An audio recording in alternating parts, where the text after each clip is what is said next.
আজ উত্তর কলকাতা বেঙ্গল কেমিক্যাল এলাকায় সিএনজি পাম্পে চরম যানজট ও যানজটের পরিস্থিতি তৈরি হয়েছে। প্রাপ্ত তথ্য অনুযায়ী সিএনজি গ্যাস নেওয়ার জন্য প্রায় 300 থেকে 400টি গাড়ি ও অটো দীর্ঘ লাইনে দাঁড়িয়ে আছে। অনেক চালককে 5 থেকে 7 ঘন্টা পর্যন্ত অপেক্ষা করতে হচ্ছে। দীর্ঘ লাইনের কারণে রাস্তায় গাড়ি চাপ বেড়ে গিয়ে যান চলাচল কার্যত ধীর হয়ে পড়েছে। এই ভিড়ের প্রভাব ছড়িয়ে পড়েছে ইএম বাইপাস থেকে শুরু করে বেঙ্গল কেমিক্যালের মোড় এবং ঘোষবাগান সিএনজি পাম্প পর্যন্ত। ফলে পুরো এলাকায় তীব্র ট্রাফিক জ্যাম সৃষ্টি হয়েছে। অন্যদিকে শুধুমাত্র সিএনজি নয়, রান্নার গ্যাস নিয়েও একই রকম সমস্যা দেখা যাচ্ছে। ইন্ডিয়ান অয়েল কর্পোরেশনের ভারত গ্যাস সহ বিভিন্ন জায়গায় গ্রাহকদের অভিযোগ, বুকিং করার জন্য বারবার ফোন করেও সহজে বুকিং হচ্ছে না।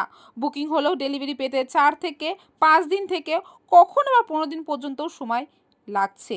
অটো চালকদের অভিযোগ, গত 1 মাসের মধ্যে সিএনজির দাম প্রায় 30 টাকা বেড়েছে। এতে তাদের আয়ের ওপর বড় প্রভাব পড়েছে। অনেকে বলছে এই পরিস্থিতিতে গাড়ি চালানো কঠিন হয়ে উঠছে। বর্তমানে ট্রাফিক পুলিশ পরিস্থিতি নিয়ন্ত্রণে আনার চেষ্টা করছে, তবে গাড়ির চাপ অত্যাধিক হওয়ার সমস্যার সম্পূর্ণ সমাধান এখনো সম্ভব হয়নি। সিনিয়র সিটিজেন, আর এখানে আমাদের প্রচন্ড অসুবিধা হচ্ছে। আমরা ফুটপাথ পুরো অকুপাই হয়ে বলছি, আমরা হাঁটতে পারছি না। অটো যারা গেছে তাদের গ্যাস নেওয়ার জন্য তাদের কোনো দোষ নেই, অন্যায় নেই। তারপর রাস্তা দিয়ে যাচ্ছি, ফুটপাথ সমস্ত দখল। লোকাল স্থানীয় কাউন্সিলরকে বললাম মিটিং এ, বললো আমার জানা নেই এখানে কবে দোকান ফুটপাথের দোকান হলো। আমাদের বাড়তি টাকা দিয়ে আমরা গ্যাস পাওয়া যাচ্ছে না, গ্যাস পাচ্ছি না। মালিক তো আমাদের বাচ্চি কম হবে না, মালিক তো 400 টাকা নিয়ে মানে গুনে নিয়ে নিচ্ছে। তারপর আমরা মানে বাড়তি টাকা দেওয়ার পর আমরা 6 ঘন্টা 7 ঘন্টা লাইন দিতে হচ্ছে। এটাই আমাদের সমস্যা। চালাচ্ছেন ওই এমনি করে চলছে, মালিককে বাচ্চি দিচ্ছি, গ্যাসের পয়সা তুলছি, 50-100 টাকা ঘরে নিয়ে যাচ্ছে। কোন রকম গ্যাসের দাম কি একই আছে না?